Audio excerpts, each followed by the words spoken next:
হয়েছিল। তো যাই হোক, আমরা এখানে আলতাবাড়ি থেকে চমৎকার দুইটা বর্ণনা আমরা দেখতে পারি, খুবই দুর্দান্ত বর্ণনা। আলতাবাড়ির ভলিউম নাম্বার 5, পেজ নাম্বার হলো 269 এবং 70।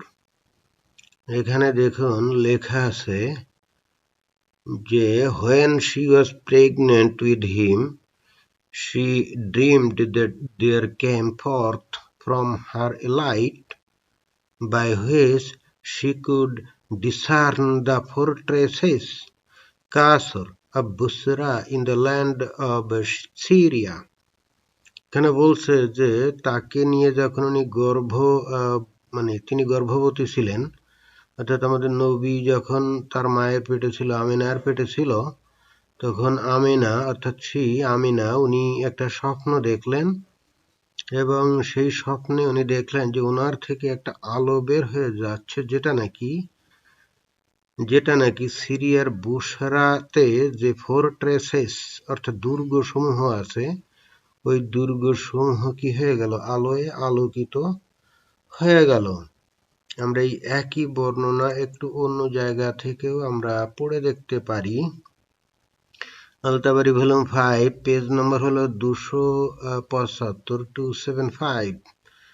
এখানে কি বলছে, এখানে আমিনা নিজেই কিন্তু উনি বর্ণনা দিচ্ছেন। she related, I answered, yes please। এই যে বলছে দেখুন, Amina said, when I became pregnant with him, a light went forth from me which illuminated all the fortresses of Busra in the land of Syria for me।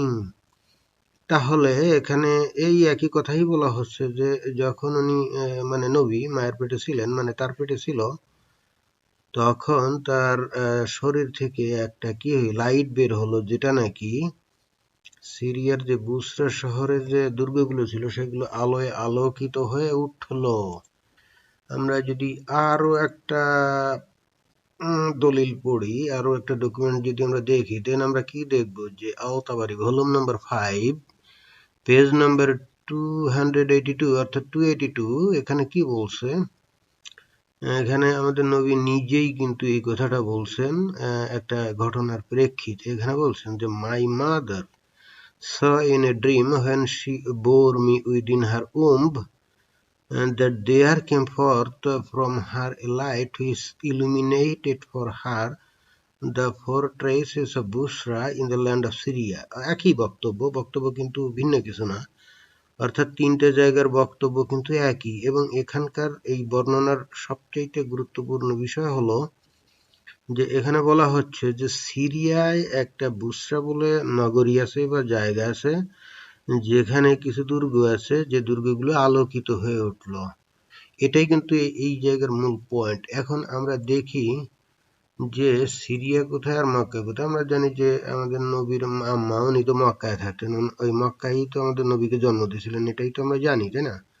দেখেন এই যে ম্যাপটা এখানে আমি দিলাম, আপনারা নিজেরাও খুঁজে বের করতে পারেন।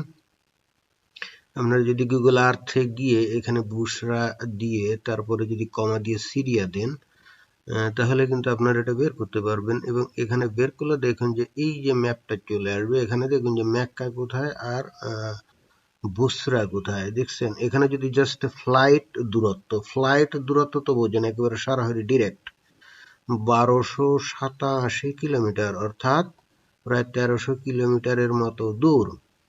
এখন আমাদের নবীর আম্মা যদি মক্কাতে নবীকে জন্ম দেন, তাহলে ওই যে ধরা যাক ওই ঘটনা সত্য, তার শরীর থেকে একটা আলো বের হলো এবং সেটা আলোকিত করলো, আমি ধরে নিলাম এগুলো যুক্তি হিসাবে আমি ধরে নিলাম যেগুলো সত্য। তাহলে মক্কায় যদি উনি বসে থাকেন আর যদি ওই 1300 কিলোমিটার দূরের কোনো ফোর্ট্রেস বা ফোর্ট্রেসেস অর্থাৎ দুর্গ যদি আলোকিত হয়েও থাকে, সেটা তো তার নজরে পড়ার কথা না, এটা তো অনেক দূর, আমাদের দৃষ্টিসীমার বাইরে, তাই না?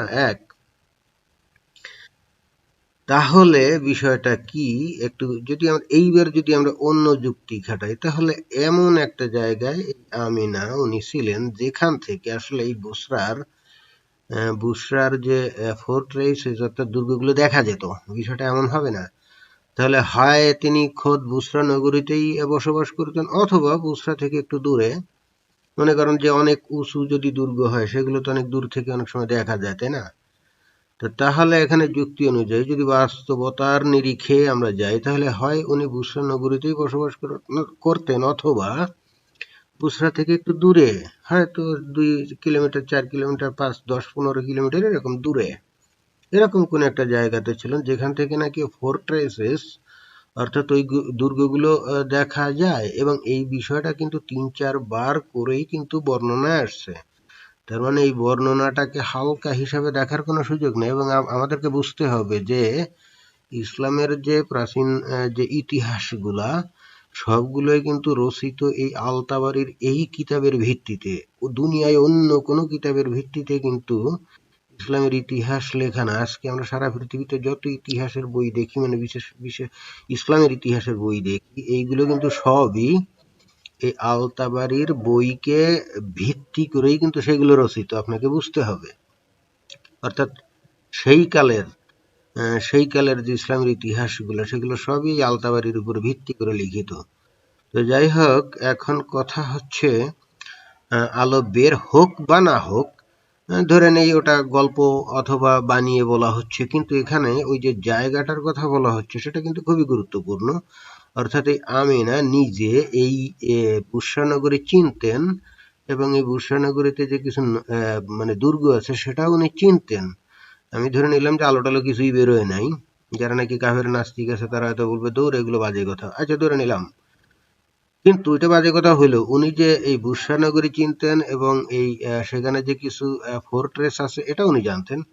এখন একটা মহিলা মক্কায় বসে 1300 কিলোমিটার দূরে ওই বুসরা নগরী, এমন কোনো সেই আমলে এমন কোনো বিখ্যাত জায়গা ছিল না যে উনি মক্কা থেকে ওই জায়গা চিনবেন। আর যদি চিনে থাকেনও, তাহলে ওই জায়গার যে ফোর্ট্রেস গুলো আলোয় আলোকিত হয়ে উঠবে বলে এই যে তার ধারণা হচ্ছে, এই কথা তো উনি কখনোই বলার বিষয় না। তাহলে দ্বিতীয় সম্ভাবনাটাই অধিক যে উনি আসলে বুসরা নগরীর মধ্যে অথবা তার আশেপাশে কোথাও উনি বসবাস করতেন। এখন আমরা কোরআনে তো আমরা বিভিন্ন বর্ণনা পড়েছি যে সেই জায়গাটা অর্থাৎ মক্কা নগরী এমন একটা জায়গা, অর্থাৎ আমাদের নবী এমন একটা জায়গায় বসবাস করতেন যেখানটা নাকি সুজলা সুফলা শস্য শ্যামলা, সেখানে জলপাই জন্মে, পেঁপে জন্মে, না জলপাই জন্মে, কলা জন্মে, আঙ্গুর জন্মে, শস্য ক্ষেত আছে, ঘন জঙ্গল আছে। এই ধরনের বর্ণনাগুলো তো আমরা পেয়ে গেছি বিভিন্ন আয়াতে। এ নিয়ে আমার ভিডিও আছে, আপনাদের যদি আগ্রহ হয় শুনে নিবেন। কিন্তু কোরআনে মক্কার এই ধরনের বর্ণনা আছে যে মক্কা একটা সুজলা সুফলা শস্য শ্যামলা জায়গা, যেখানে প্রচুর গাছপালা, খেজুর গাছ তো আছেই, সাথে আছে কলা গাছ, আঙ্গুর বাগান, জলপাই বাগান, তারপরে ডুমুর বাগান, তারপরে শস্য ক্ষেত, এগুলো সবই আছে, ঘাস, ঘন জঙ্গল এগুলো আছে।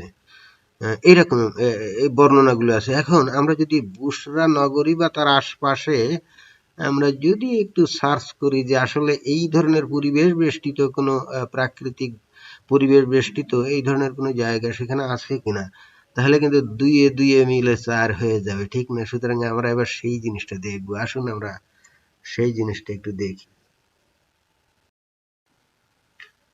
আমরা এবার যে কাজটা করবো, যে গুগল আর্থে চলে গেলাম, গিয়ে ওখানে আমরা লিখবো বুসরা সিরিয়া, লিখলাম। লেখার পরে যে দেখুন ওই যে বুসরা সিরিয়া চলে আসলো, ওই যে বুসরা, সুন্দর একটা ছোট্ট একটা শহরের মতো মনে হচ্ছে, মানে এটা তো বর্তমান কালের অবস্থা।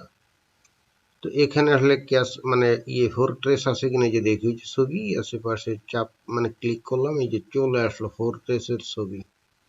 কত বড় ফোর্ট্রেস! এগুলো রোমান সাম্রাজ্যের তৈরি করা, একটা বাইজান্টাইন যে সাম্রাজ্য তাদের তৈরি করা। এই যে দেখুন যে অনেকগুলো ছবিও আছে পরপর, আমরা সেটা দেখতে পারি। দেখুন যে অ্যাম্ফি থিয়েটার, যেখানে নাচ গান কুস্তি লড়াই টড়াই করতো মনে হয়, অনেক বড়। এই ফোর্ট্রেসের কথাই এই আলতাবাড়িতে বলছে, এবং এটা অনেক দূর থেকে দেখা যেত। এই জায়গার পরিবেশটা এবার দেখি, প্রাকৃতিক পরিবেশ এই বুসরার, দেখি বুসরার প্রাকৃতিক পরিবেশটা আমরা যদি দেখি, আমরা বুসরার প্রাকৃতিক এবং আমরা আগে আসলে দেখতে হবে যে ওই জায়গাটা যে দেখুন কোথায় বুসরা আর কোথায় মক্কা। আমি এটা ছোট করলাম এই কারণে যে বুসরাটা এটা কিন্তু যে না ইরাকের যে বসরা ওটা না, ইরাকের বসরা না, অনেকে আবার ইরাকের বসরা বলে ভুল করতে পারে, তো ইরাকের বসরা না, এটা হলো একেবারে ওই সিরিয়ার সাউথ সিরিয়ার একটা শহর এখন। তো আমরা সে বুসরাতে যাই। বুসরা উচ্চারণটা এরকমই হবে মনে হয়, BUS আর এ তো ওরকমই উচ্চারণ হবে, বসরা না, হবে বুসরা বা অন্যভাবে বুসরাও হতে পারে। ওই যে অনেক নারীর নাম আছে না বুসরা, এই ধরনের নাম হতে পারে। তো আমরা ওই বুসরা শহরটাকে আমরা ক্লিক করে প্রাকৃতিক পরিবেশটা দেখি যে অবস্থার মধ্যে সবুজ সবুজ দেখাচ্ছে, এই যে সবুজ, আরে অনেক সবুজ দেখি, আরো বড় করে এই যে দেখুন জায়গার ভিতরে গাছপালা ভর্তি, মক্কার মতো ঊষর, মানে বর্তমান মক্কার মতো একেবারে অনুর্বর না, ঊষর না। দেখুন যে এখানে গাছপালা ভর্তি, সব জায়গাতেই সবুজের একটা ছোঁয়া এখানে আছে দেখা যাচ্ছে। এবং পার্শ্ববর্তী যে জায়গাগুলো যে লাল লাল, এগুলো আসলে ক্ষেত, এগুলো কিন্তু মরুভূমি না, বুঝাই যায় যে এখানে সুন্দর করে ক্ষেত খামার করা হয়। এখন বোধ হয় ফসল নাই, কিছুদিনের আগের ছবি মনে হয়, মানে ফসল টসল নাই, ওই জন্য ওই জাস্ট গিয়ে দেখাচ্ছে। তেমন একটা আশেপাশের অঞ্চলে দেখি যে এখানে কি অবস্থা। এই বুসারে যে একটু সবুজ মতো লাগে, এটা এখানে কি, এই যে এখানে ক্ষেত খামার হয়, ওই যে সবুজ ক্ষেত খামার, কিছু ক্ষেত আছে, এখন মনে হয় ক্ষেতের সিজন না। কিছু এলাকার ছবি, গুগলের ছবি, তো গুগল তো সপ্তাহ অন্তর অন্তর মানে আপ টু ডেট করে। যাই হোক, আমরা পাশে একটা ছোট্ট শহর, মানে বেশি দূর না, মানে 8-10 কিলোমিটার হবে এর পাশে দেখি এই যে একটা শহর আছে, কি নাম জানি। দেখুন যে একবার সবুজ, দেখছেন ভিতরে খালি এই যে কত ক্ষেত খামার, সবুজে সবুজে একাকার। আর দেখুন যে চতুর্পাশে কিন্তু ক্ষেত খামার করে তার চিহ্ন দেখা যাচ্ছে। যে দেখুন যে আজকে কত সহজ গুগল আর্থ কি একটা, মানে কি ইহুদি নাসারা কাফেরা কি যে শুরু করছে, কোনো কিছু তারা আর আমাদের অজানা রাখতে চায় না। এখন কথা নেই বার্তা নাই, আমার যদি অন্যভাবে খুঁজে বের করতে হতো কত কষ্ট হতো, ঠিক না? আর এখন আমার মন চাইলো আমি একেবারে গুগল আর্থে ঢুকে সব দেখা শুরু করলাম। এই যে শহরের থেকে একটু দূরে, এই যে বুসরাত থেকে একটু দূরে এই যে একটা ছোট শহর আছে, 8-10 কিলোমিটার পূব পাশে, যে দেখুন এখানে যে আশেপাশে যে জায়গা সব একেবারে ক্ষেত খামারে ভর্তি। আপনি মক্কার 100 কিলোমিটারের মধ্যেও কিন্তু, 100 কি 200-400 কিলোমিটার মধ্যেও কিন্তু এই ধরনের কোনো পরিস্থিতি, প্রাকৃতিক পরিবেশ আপনারা দেখবেন না বর্তমান যে মক্কা আছে। এখানে দেখুন একেবারে সুন্দর সুজলা সুফলা শস্য শ্যামলা।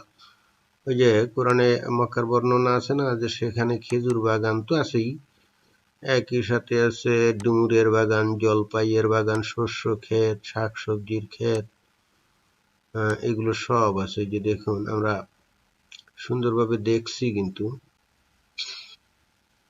এই যে দেখুন, এই আবার এই যে বুসরার ওখানে গেলাম, যে এই যে একটু পূব পাশে, একটু এই যে পূব পাশে আমরা সেখানকার পরিবেশটা একটু দেখি, প্রাকৃতিক পরিবেশ কি অবস্থা। ভালো করে দেখতে হবে তো, মানে তাড়াহুড়া করে দেখলে তো মানুষ মনে করবে যে এটা তো হলো না। তাড়াহুড়ো করে দেখার কিছু না, এটা খুবই ধীরে সুস্থে আস্তে ধীরে দেখতে হবে, যাতে করে কোনো ভুল ভাল কোনো কিছু। এই যে অবশ্যই একটু দক্ষিণ সাইডে একটা শহর আছে ছোট, ওখানকার পরিবেশ আবার অত সবুজ না, কিন্তু তার থেকে একটু উত্তর সাইডের যে জায়গা, এই যে জায়গা, হ্যাঁ এই যে একটু উত্তর সাইডের যে জায়গা দেখি, এই যে হালকা সবুজ সবুজ মতো লাগে, আমরা সেখানে একটু জুম করে দেখি ওখানকার কি অবস্থা। আমরা ওখানকার অবস্থাটা দেখতে চাই। আমরা দেখি, আমরা ওখানকার অবস্থাটা একটু দেখতে চাই যে ওখানে কি হাল হকিকত। এই এই যে আমরা চলে গেলাম ওখানে। ওরে বাবা, একেবারে সুজলা সুফলা শস্য শ্যামলা। দেখুন, আপনারা নিজেরাই দেখতে পারেন। এটা একেবারে ছবি, একেবারে যে আমি 3D ডাইমেনশনে গেলাম।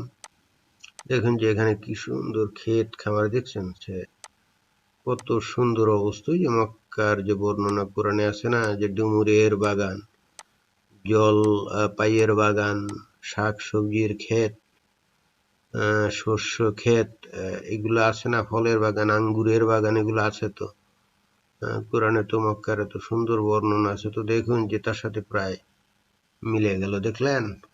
তাহলে এখন এই মতো অবস্থায় আমরা আসলে কি ডিসিশন নিতে পারি? কোরআন বর্ণিত যে মক্কার সাথে তো বেশ খানিকটা মিলে যায়, যদিও আমি যেটা এখন বললাম এটাই 100% সত্য হবে তার কোনো গ্যারান্টি নাই, কিন্তু তারপরেও কোরআন বর্ণিত মক্কার সাথে তো এই জায়গাটার মিলে যায়। আর আল তাবারির যে বর্ণনা, যেখানে নাকি আমাদের মা আমিনা উনি নিজেই বলছেন যে উনি যখন গর্ভবতী ছিলেন মুহাম্মদকে নিয়ে, তখন ওনার দেহ থেকে একটা লাইট বের হয়, যেটা নাকি ওই সিরিয়ার বুসরা শহরে যে ফর্ট্রেসেস ছিল, যে দুর্গগুলো ছিল, সেগুলো কি আলোয় আলোকিত হয়ে গেল। তো এই সমস্ত জায়গায় যদি আমিনা থাকেন, তাহলে তো এখান থেকে অবশ্যই তার এটা মনে হওয়ার কথা। এবং আমিনা যদি বুসরা শহরে বসবাস করেন, অথবা মনে করেন যে বুসরা শহর থেকে 10, 15, 20 কিলোমিটার রেডিয়াসের মধ্যেও কোনো জায়গাতে বসবাস করেন, তাহলে বুসরা শহর সম্পর্কে আসলে তার তো জানা থাকার কথা। সেই সময় মানুষ বেদুইন ছিল, সুতরাং যখন মানুষ এখান থেকে ওখানে যেত, তখন তো তারা এটা জানতো। এবং এই শহরে যদি বড় বড় দুর্গ থাকে, সেটার কথাও তার জানা থাকার কথা। কারণ ওই যখন ঘোরাঘুরি করতো, তখন এরা দেখতো, বা যারা যেত তারা যখন ফিরে আসতো, তখন এই সমস্ত শহরের গল্প করতো। সুতরাং এটা আমরা নিশ্চিত যে অবশ্যই অবশ্যই আমিনার ক্ষেত্রে না, যে কারো ক্ষেত্রেই এই ধরনের যদি তুলনা দেয় যে লাইট বের হয়ে দুর্গগুলো আলোকিত হয়ে গেল বসরা শহরের, তার মানে সেই বসরা শহর সম্পর্কে তার জানা আছে, এবং অবশ্যই অবশ্যই তার আশেপাশে কোথাও, অথবা বসরা শহরে এর মধ্যে কোথাও তার অবস্থান ছিল। এখন আমরা এই বুসরা শহর এবং মক্কা শহরের একটু ছবির তুলনাগুলো দেব, এবং সেই সঙ্গে আমরা কোরআনে যে মক্কার বর্ণনা আছে সেটা আগে তার আগে আমরা একটু দেখি, এবং এই বর্ণনার সাথে ওই বুসরা শহরের মিল বেশি নাকি বর্তমান মক্কার মিল বেশি, সেটা আমরা একটু পর্যালোচনা করব। তো আসুন, কোরআনের সূরা আবাসা ৮০ নম্বর সূরার এই যে ২৪, ২৫, ২৬, ২৭, ২৮, ২৯, ৩০, ৩১, ৩২-এ সুন্দর বলা আছে, মানুষ তার খাদ্যের প্রতি লক্ষ্য করুক। আমি আশ্চর্য উপায়ে পানি বর্ষণ করেছি, এরপর আমি ভূমিকে বিদীর্ণ করেছি, অতঃপর তাতে উৎপন্ন করেছি শস্য, আঙ্গুর, শাক সবজি, জয়তুন, খরজুর, ঘন উদ্যান, ফল ও ঘাস, তোমাদের ও তোমাদের চতুষ্পদ জন্তুদের উপকারার্থে। এটা মাক্কি সূরা, অর্থাৎ মক্কায় নাজিল হয়েছিল বলে বর্ণিত আছে। তো সেখানে মক্কার লোকজনদের কাছেই বলা হচ্ছে যে আল্লাহ তোমাদের জন্য এই যে শস্য ক্ষেত তৈরি করেছে, আঙ্গুর, শাক সবজি, জয়তুন, খেজুরের বাগান, ঘন উদ্যান, ফল, ঘাস, এগুলা তোমাদের এবং তোমাদের চতুষ্পদ জন্তুদের খাবারের জন্য এগুলো তৈরি করছে। তো এখন আমরা বর্তমান মক্কা এবং এই যে বুসরা, সিরিয়ার বুসরা, এই অঞ্চল দুইটার মধ্যে আমরা তুলনা করে দেখি যে কার সাথে বর্ণনাটার মিল হয়। আমরা একটু তুলনা করি। আমরা তো সরাসরি গুগল আর্থের যে ছবি তো আগে দেখছিলাম ডিরেক্টলি, এখন এখানে স্টিল ছবি দিয়ে দিয়েছি। আপনারা দেখুন তো, এখানে এই যে দেখুন যে বুসার জাস্ট ৫, ৭, ১০ কিলোমিটারের মধ্যের পরিবেশটা হচ্ছে, যে দেখুন যে সুজলা সুফলা শস্য শ্যামলা কত ক্ষেত। তো অতীতেও নিশ্চয়ই এই ধরনের অবস্থা ছিল, অর্থাৎ পরিবেশটা যদি উর্বর না থাকে, পানির সরবরাহ যদি না থাকে, তাহলে তো বর্তমানেও এই ধরনের করা সম্ভব ছিল না। আর সিরিয়ার এমন কোনো পেট্রোডলারও নাই যে একটা গাছের পিছনে তারা প্রচুর টাকা খরচ করবে। সিরিয়া তো একটা গরিব দেশ, তাই না? তো সুতরাং প্রাকৃতিক উপায়ে এগুলা এখানে তৈরি করা হয়, বা এই যে শাকসবজির বাগান, অর্থাৎ মূল বক্তব্য হলো যে এই ভূমিটা উর্বর, এবং সেখানে এইগুলা করা সম্ভব বা করা হতো। অতীতে নিশ্চয়ই এখানে আরো গাছপালা ছিল, জঙ্গল টঙ্গল ছিল। তো আমরা তো এটা দেখলাম। এইবার সৌদি আরবের মক্কার পরিবেশটা দেখি। এই যে দেখুন, আমি স্টিল ছবি এই কারণে দিয়েছি যাতে বুঝতে সুবিধা হয়, নাড়ানাড়ি করলে অনেক সময় বুঝতে পারবে না। যদিও যদি আপনারা নিজেরা একটু গুগল আর্থে গিয়ে নিজেরাই একটু চেক টেক করে দেখতে পারেন, সব আমি দেখাবো এমন তো না, নিজেরা একটু মাঝে মাঝে চেক করবেন না, সব অন্যের উপরে নির্ভর করলে তো হবে না। আজকের এই টেকনোলজির যুগে শুধুমাত্র অন্যের উপরে নির্ভর করবেন তা তো হয় না। এই যে দেখুন যে এখানে ধূসর রুক্ষ পাহাড়ি ভূমি, যেখানে ঘাসও জন্মায় না। দেখলেন এই যে সৌদি আরবের মক্কার যে পরিবেশ, একেবারে ঘাসও জন্মায় না, আর রুক্ষ ঊষর। অতীতের কখনো কোনো সময় যে এখানে কিছু হতো বলে মনে হয় না। আবার আমরা বুশরা দেখি, যে দেখুন বুশরাতে কত সুন্দর ক্ষেত খামার আছে, দেখছেন? আমি স্টিল ছবি দিয়েছি যাতে আপনারা ভালো করে বুঝতে পারেন যে এই দেখুন যে কত সুন্দর ক্ষেত খামার আছে। আমরা এরপরে আবার ওই মক্কার অন্য একটা অঞ্চলে, মানে আশপাশে 8-10 কিলোমিটারের মধ্যে যে জায়গায় যাবার, দেখুন যে পাথর কালো হয়ে গেছে, দেখছেন? রুক্ষ সূক্ষ্ম, অর্থাৎ এই যে সূরা আবাসা এখানে যে বর্ণনা আছে, শাক সবজি, জয়তুন, ডুমুর, শস্য ক্ষেত, এর সাথে এই যে দুইটা চিত্র দিলাম, কার মিল হয়? দুইটা যে চিত্র দিলাম কার সাথে মিলে? এটা কি বর্তমান মক্কার সাথে মিলে নাকি বুশরার সাথে মিলে? এখন হঠাৎ করে আমরা বুশরা নিয়ে এত মাথা ঘামাচ্ছি কেন? আরে আমরা তো মাথা ঘামাচ্ছি না, আল তাবারি নিজে লিখে গেছে সেই আজকে থেকে 1200 বছর আগে। তো উনি আমাদের নবীর মায়ের রেফারেন্স দিয়ে লিখে গেছেন, বা এই সমস্ত কিস্সা কাহিনী তখন প্রচলিত ছিল। অন্য কথায় আসলে ওই ধরনের একটা পরিবেশে আমাদের নবী বসবাস করতেন, তার লোকজন ছিল সেখানে, উনি ইসলাম প্রচার করতেন, এটা তো সোজা বোঝা যায়। এখন আপনারাই বিচার বিবেচনা করে দেখুন যে কোনটা সত্য আর কোনটা এই যে বর্ণনা এখন এই যে আপনারা দেখতে পাচ্ছেন কার সাথে মিলে। ধন্যবাদ সবাইকে।